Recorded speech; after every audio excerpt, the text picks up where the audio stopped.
நான் சொல்வது பொய் என்று உங்களால் நிரூபிக்க முடியுமா? அப்படி நிரூபிக்க முடியாவிட்டால் நான் சொல்வதுதான் உண்மை. இப்படி யாராவது உங்களிடம் சவால் விட்டிருக்கிறார்களா? இது நித்தம் ஒரு படி, சிறிய படிகளில் பெரிய வெற்றிகள். இப்படி சவால் விடுவது ஒரு தந்திரமான வாதம். இதற்கு பெயர்தான் burden of proof fallacy. அதாவது ஒரு கருத்தை சொல்பவர் அதற்கான ஆதாரத்தை தருவதற்கு பதிலாக அதை எதிர்ப்பவரிடம் பொய் என்று நிரூபி என்ற பொறுப்பை தள்ளிவிடுவது. யாரொரு விசித்திரமான வினோதமான குற்றச்சாட்டையோ அல்லது லாபகரமான வாக்குறுதியோ உங்கள் முன் வைக்கிறாரோ அவர்களை அதை நிரூபிக்க வேண்டும். அந்த பெருஞ்சுமையை அவர்கள் உங்கள் தோளில் ஏற்ற முயன்றால் அதை சுமக்காதீர்கள், உதறித்தள்ளுங்கள். லத்தீன் மொழியில் ஒரு முக்கியமான விதி உண்டு, ஆனஸ் பிரபந்தி. அதாவது நிரூபிக்கும் சுமை, burden of proof, எப்போதும் வாதத்தை முன்வைப்பவரிடமே உள்ளது, மறுப்பவரிடம் அல்ல. ஆதாரம் தர வேண்டியவர் அவரே தவிர நீங்கள் அல்ல. ஆதாரம் என்பது அவர்கள் கட்ட வேண்டிய பாலம், நீங்கள் நீந்தி கடக்க வேண்டிய நெருப்பு நதி அல்ல. உங்களிடம் புயன்றால் நிரூபி என்று ஒருவர் சொன்னால் அது தர்க்க ரீதியாக தவறு. It is logically flat. அவர்தான் அதற்கான ஆதாரத்தை காட்ட வேண்டும். ஆதாரம் இல்லாதால் ஒரு விஷயம் உண்மையாகிவிடாது. இது அரசியல் களத்திலும் ஊடகங்களிலும் நடக்கும் ஒரு சதுரங்கம். தேர்தலில் மோசடி நடந்தது என்று ஒரு வேட்பாளர் கூறினால் அந்த மோசடிக்கான தடயங்களை அவர்தான் சமர்ப்பிக்க வேண்டும்.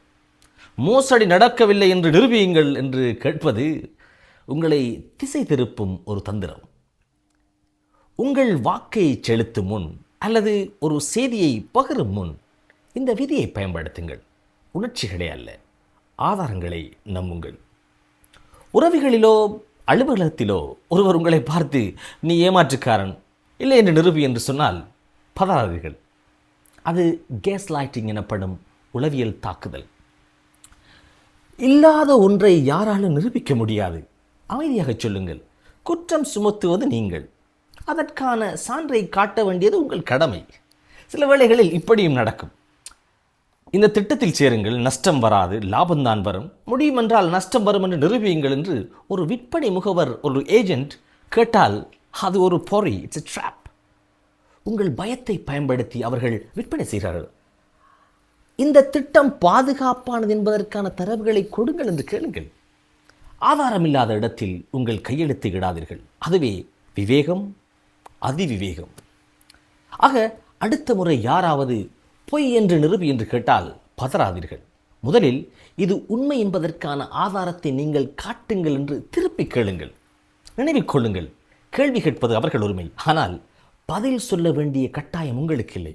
அவர்கள் ஆதாரம் தரும் வரை. ஆதாரம் இல்லாத வாதம் அத்திவாரம் இல்லாத கட்டடம் போல. அதில் ஒருபோதும் குடியிருக்காதீர்கள். விலகியிருங்கள், விழித்திருங்கள்.